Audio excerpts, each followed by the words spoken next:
In the early 2000s, there was a common refrain that could be heard echoing throughout schoolyards everywhere. A question which would come to define many a millennial childhood. Which one was better, Digimon or Pokemon? Now, Pokemon had the popularity, there is zero doubt about that, and even me, a member of the oppressed Digimon minority, understood there were people who would never be able to look past the simple fact that both franchises' names ended with the suffix mon, and because Pokemon came first, it was by default the winner. And to be fair, Digimon absolutely exists, at least in part because of Pokemon's success.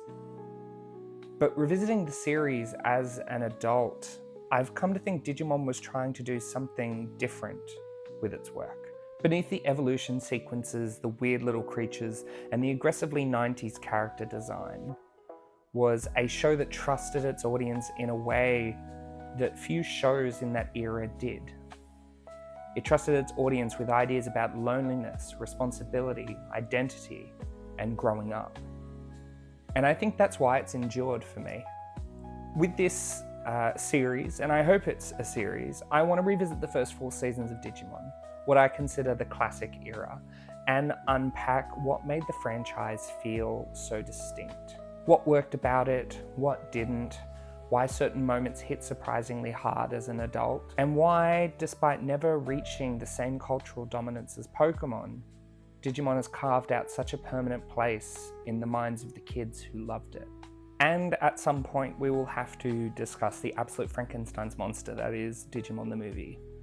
So with that all out of the way, get out your goggles, pick your favourite childhood trauma to unpack, and get your Digivices at the ready. Let's talk about Digimon Adventure. Roll credits.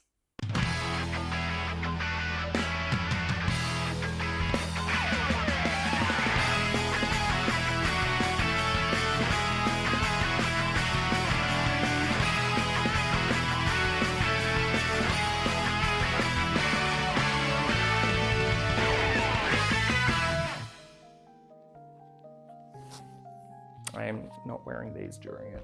Digimon began its life as a virtual pet intended to be marketed for boys. It was meant to be sort of like the boys' answer to Tamagotchi. Tamagotchi required care, so did Digimon. They required feeding, so did Digimon. But because Tamagotchis were marketed to boys, you could also make them fight. Yeah. Train into Shadowbox to battle. And when you've taught him enough, Prepare to Digimon! challenge another Digimon. In a time where nearly every toy you could buy was getting some sort of anime companion piece. Really? In a time where nearly every children's toy was getting some sort of anime companion piece, Digimon, the TV show, was almost an inevitability. But where Pokemon opted for an episodic, almost some ways plotless approach, Digimon went instead with a contained story that had a beginning, a middle, and an end. Digimon Adventure tells the story of 7 kids of varying ages who, while at summer camp, get swept off into another place called the digital world. Once there, each kid is paired up with a Digimon. Digimon had human speech, which not only made them more complex characters, but it also meant that the relationship between Digimon and Digidestined was not one of master and pet, but of equals. Furthermore, the goal wasn't to build a team, but instead to connect with your singular Digimon. Over the course of the story, the Digimon and their Digidestined grew stronger, attaining new levels of evolution, while our children characters came to understand who they were in the world. While Ash Ketchum stayed 10 forever, Digimon characters changed and grew. By the end of the series, they were not the people they were at the start. Where some shows shied away from more difficult subjects of growing up, things like gaining responsibility, family breakdown, struggling with identity, Digimon made them features and core elements of the story. In its earlier episodes, Digimon introduces a familiar concept. The Digidestined meet an enemy Digimon, causing an issue, whether that is Shellmon, who attacks them on the beach, resulting in Agumon digivolving, or Seadramon, who attacks them because they accidentally set his tail on fire. But again, they attack him, Gabumon digivolves to Garurumon, they save the day. Rinse and repeat, rinse and repeat, rinse and repeat. Each Digimon receives an evolution one by one, with the exception of TK and Patamon. However, this pattern could easily become an episodic monster of the week type program with little room for growth. That's not Digimon's style though. They get separated when they meet Devimon for the first time, Devimon being the antagonist of the File Island arc. The children carried the show almost as much as the Digimon did, and in some ways, building these little pairings of character development was a brave decision on the writers. Digimon wanted an ensemble cast, and so to achieve that, it made sure it understood each of these characters. To be honest, it was almost crazy introducing 14 characters in its first episode and expecting people to just sort of catch up. But by slowing down, rounding them out, they gave us a better idea of who these people were. The pairings were, for this part of the arc, Matt and Tai, Mimi and Izzy, Sora and Joe, and TK was left on his own.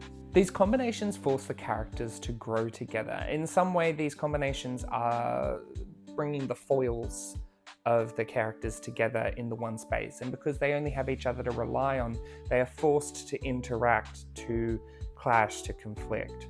And it also gives the episodes room to breathe so they can explore their characters and this dynamic that they're building. It becomes obvious this sequence was about making the kids grow up and giving them all a chance to interact one-on-one so we could uncover who they were and what their flaws are.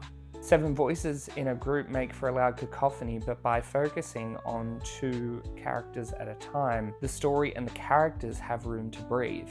You're not likely to share your deepest secret with 6 other people, but when paired with one person who you have to rely on, you're naturally more inclined to develop a stronger bond, and the sharing feels more natural. What's more, these developments build the bond between Digidestined and Digimon as, in isolation, they are forced to grow. They become the heroes of the digital world not because they want to be the heroes, but because they build a sense of responsibility to these creatures that they've been paired with. After the defeat of Devimon, we meet all-round cool guy and my sexual awakening, Angemon. I've been really trying, baby. I want to take him home with me.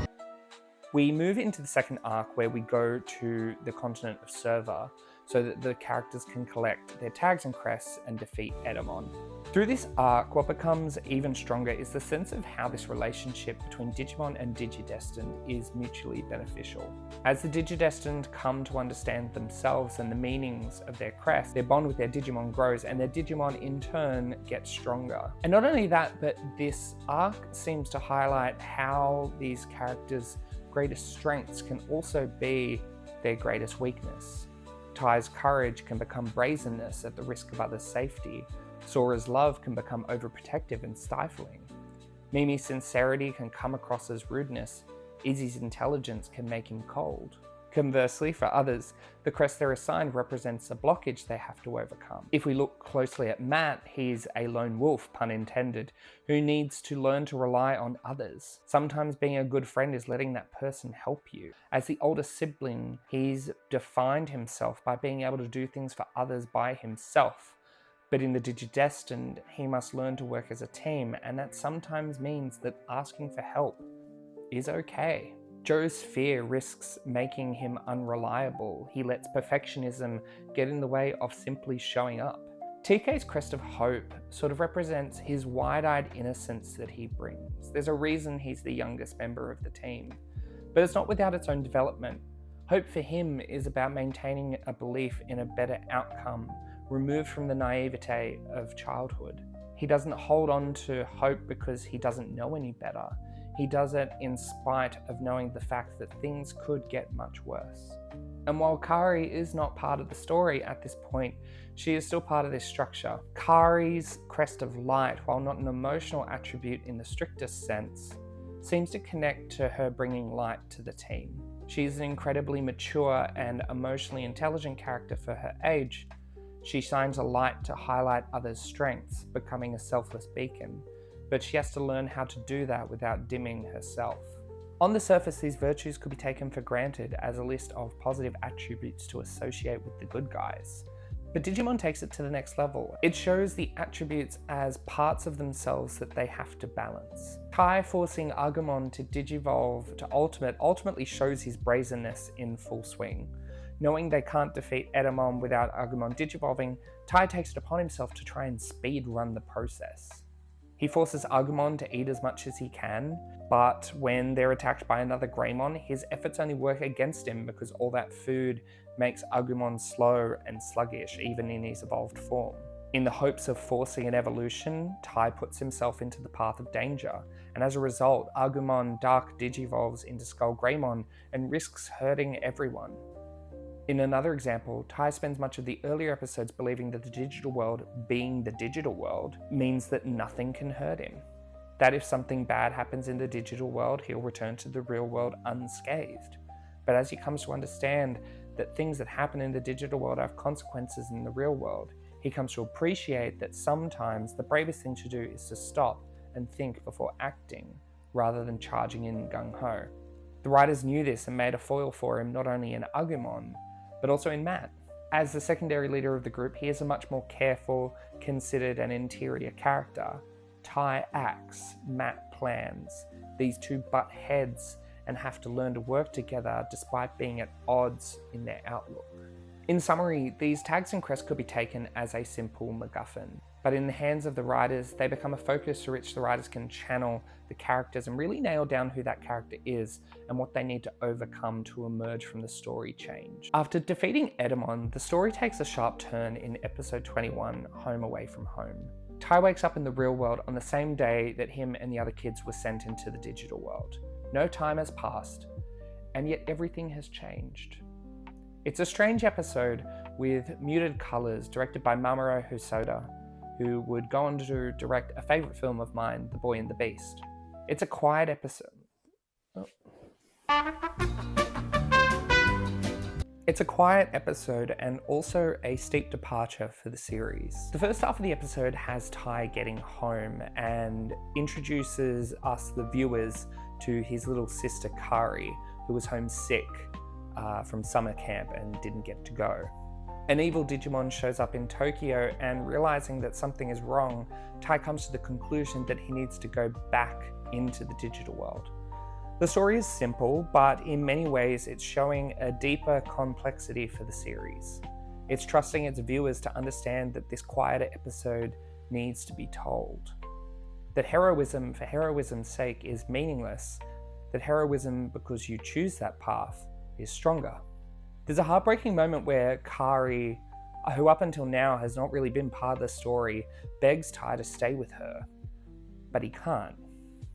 And in this moment, Tai is forced to grow up, to choose duty over everything else, to do the brave thing, point his digivice at the sky, and return to his friends and the danger that awaits him. It's a powerful sequence, and I recommend anyone with 20 minutes on their time to go through and watch the episode. For all the show's goofiness, silliness, weird voices, and whimsy, this episode really brings a level of care, maturity, and reality to the series that it doesn't really see that often. Often when we look at portal fantasy stories, or stories that are set in worlds that aren't our own but are linked to it, things like Narnia or Spirited Away, the characters don't return to the real world until the end of the story. The return to the real world is kind of a reward for the characters. You did the thing you had to do, and now you get to go home with those experiences lived. Digimon breaks this trend by having Tai return halfway through, and having spent the first half of the series trying to get home, Tai now realizes that his duty is greater than his need to be home. Tai, at the beginning of the series, would not have turned down the opportunity to return home. But now, having changed, despite knowing the danger, despite Kari's begging, he chooses to go still. His bond with Agumon means he cares about what happens in the digital world and also what happens to his friends. But again, the creators of Digimon did not want to talk down to their characters and their viewers. This decision to return to danger is not one taken lightly. Giving Tai this action as a conscious decision shows his growth and also his bravery. It's given the gravity it's required. So as we enter the second half of the series, we enter understanding these kids aren't the same ones who showed up at the beginning. There's a vignette in the series where Tai recounts a story of when Kari, his little sister, was sick and wanted to play with him. He took her out of the house to play soccer and ended up making her health worse. His parents were furious, and he knows he can't have a repeat of that. So we watch as Kari's hands slip away, despite how desperately she holds on to him. Our hearts break a little. She wants to go with him, but unlike last time when she forced herself to go out against her better judgment, he knows he can't take her with him, and so he leaves her behind. This episode serves as a microcosm for the series as a whole. Digimon was never just about training their companion monster to become stronger. It was about learning from the mistakes of the past and growing from them. It was about taking responsibility for their actions, that being courageous was only foolishness if not being tempered. About discovering being a big brother sometimes meant letting go. About letting go of old hang-ups and accepting the love of those who want to protect you. That brutal honesty must be tempered with kindness. That intelligence without emotion serves no one. That sometimes it's more about showing up than being perfect. That hope shines brightest in the darkest of times. And to be a light for others can only happen when you can be a light for yourself. By the end of the series, the kids are forced to face the ultimate evil of a Pokemon who wants to see an end to both the real and digital worlds. He defeats the kids' Digimon and takes their tags and crests and destroys them. And while it's something of a cliche, the kids find the power of the crests inside themselves, but at this point it feels earned. They've learned to embody these aspects of themselves, learned to balance their strengths and their weaknesses, and shown the growth because of it. They've earned it to say that the real power was inside them all along.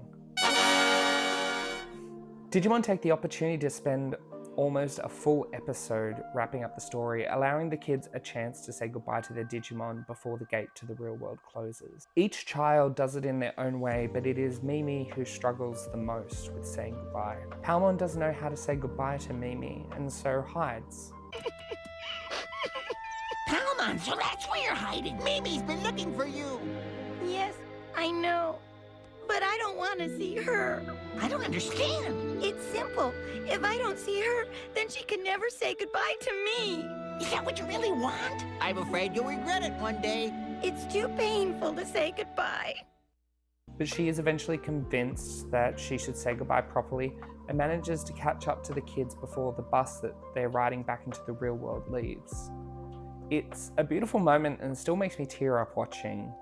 The shot of the hat flying into the air is so iconic that when I went to the Digimon exhibition in Seoul, Korea, they had the hat dangling above the scene so that you could get a photo with it. But again, this act is a final example of how Digimon understands its characters. Mimi's is the crest of sincerity, and yet it's Palmon who struggles the most with words to say. She doesn't know how to say goodbye, because how do you say goodbye to someone who has changed your life so completely? If there is a weakness, it's that the Digimon can sometimes come across as a bit one note and are very much meant as vehicles through which the children can channel their own growth. But when you consider there's 8 kids and 2 of them didn't really get a full arc until the next season, I think they did just fine cramming what they did into it. Digimon showed a version of childhood that felt real. Not idealized, not frozen in time, but messy and transitional. The kids argued, failed, regressed, got scared, made selfish decisions, and had to live with the consequences. The series understood that growing up is not about becoming perfect. It's about learning how to carry your flaws without letting them define you. That's why the crests matter, not because courage or friendship are superpowers, but because they represent traits the characters have to learn to balance. Tai has to learn courage without recklessness. Matt has to learn he can rely on himself, but he can also rely on others. Mimi has to learn sincerity without cruelty. The Digivolutions only happen if the characters themselves grow. And I think that's why Digimon stayed with so many people so long after childhood. Shows like Pokemon, Yu-Gi-Oh!, Beyblade were all often built around the game, the tournament, the collectible. And look, Digimon was that too, but it was also different. It used monsters and evolution and bizarre little digital creatures to tell a story about becoming a person. As a kid, I saw myself in these characters for different reasons. I saw myself in Matt and TK because, like them, I was a child of divorce. I wanted to be as courageous as Ty, but knew deep down that I was probably more of a Joe. The anxiety of simply showing up sometimes felt impossible. But revisiting the series as an adult, what stands out isn't the fights or the monsters or the evolution, though they all do in some ways. It's the humanity, the quiet moments, the difficult choices, the sacrifices, the goodbyes, the memories made that will stick with me forever. Because in the end, Digimon was never really about monsters becoming stronger. It was about children learning who they were. And maybe that's why the series still resonates now. Because like the Digidestined, we all leave these stories a little different than when we entered them. A little older, a little wiser, evolved for the journey.